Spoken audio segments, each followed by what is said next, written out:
Welcome to the deep dive. Today we're looking at you, the Tamiya builder. You've mastered that precision maybe on RC tanks, maybe scale cars. Now we're taking that skill set, that patience and attention to detail, and pointing it upwards towards the sky. Yeah, that Tamiya background, it's a fantastic starting point. You get the mechanics, the process, but flying's different. There's a huge philosophical shift you need to make right up front. Okay. How so? With cars or tanks, weight can be good, right? Right. Traction, durability. Sometimes you even add weight in the air. Forget it.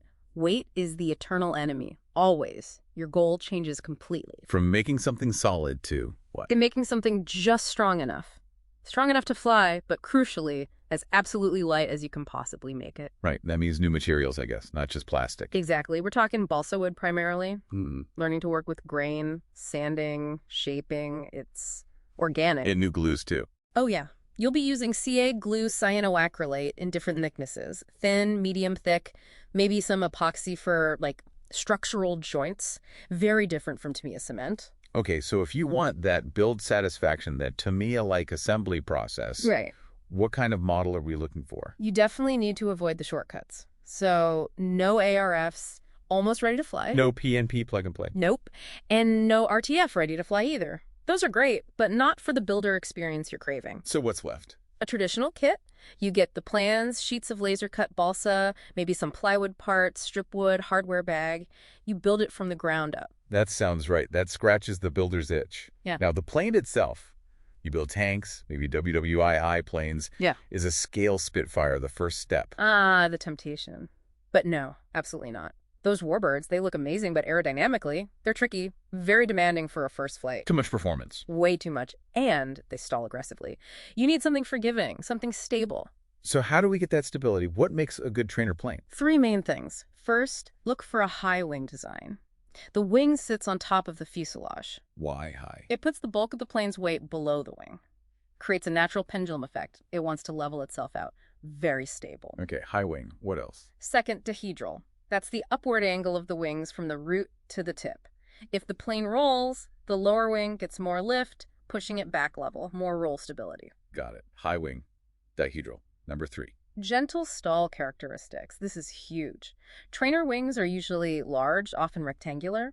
They're designed so that if they do stall, the stall starts near the fuselage, at the wing root. And that's safer because... It gives you warning. The plane might mush forward, lose some altitude, but it generally stays controllable.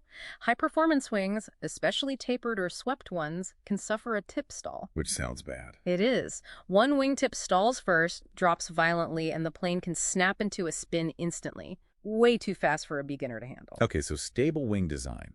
What about on the ground? Takeoffs, landings? Good point. Ground handling matters a lot. We strongly recommend a plane with tricycle gear. Steerable nose wheel, right, like a modern airliner. Exactly. Much easier to keep straight on takeoff and landing. The alternative is a tail dragger, 2 main wheels, and a small tail wheel.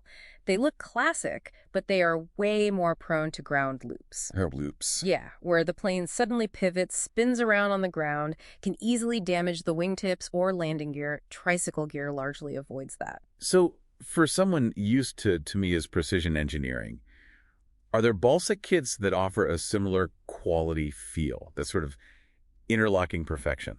It's different, you're working with wood, but yes. The closest you'll probably find is Stevens Aero Model. Their kits are laser engineered, super precise CAD design, laser cut parts that often interlock, sort of self-jigging construction. It really helps build a straight, true airframe.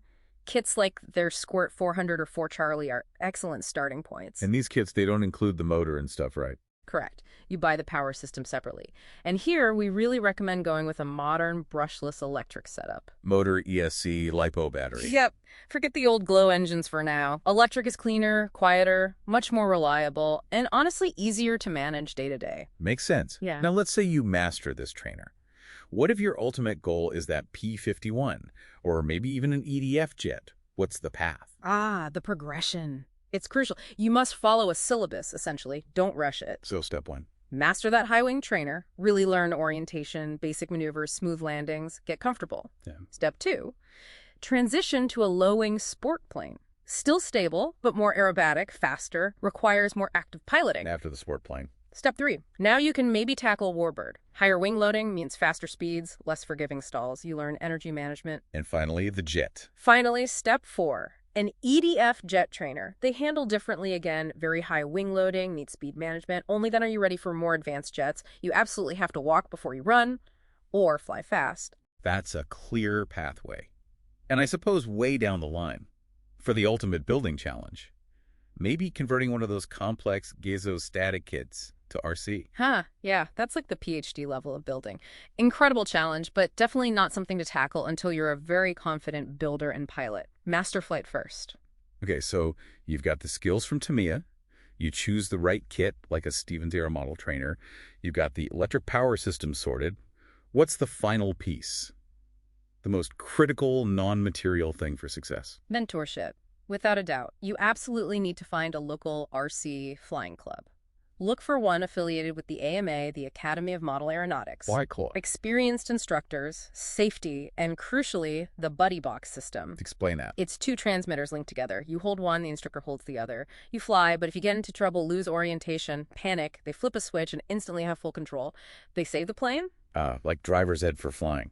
Exactly. It takes so much pressure off those first flights. Learning with an instructor on a buddy box is just invaluable. Don't try to teach yourself, really. So the final thought here. You might come into this feeling like an expert builder because of your Tamiya background. Assembly, finishing, detail. Yeah, you've got that down. But when it comes to the actual flying, You have to be a true beginner again. Humble. Ready to learn a completely new skill from scratch. That mindset, that dedication to learning the air as well as you learned the bench, that's what opens up this whole amazing world of flight.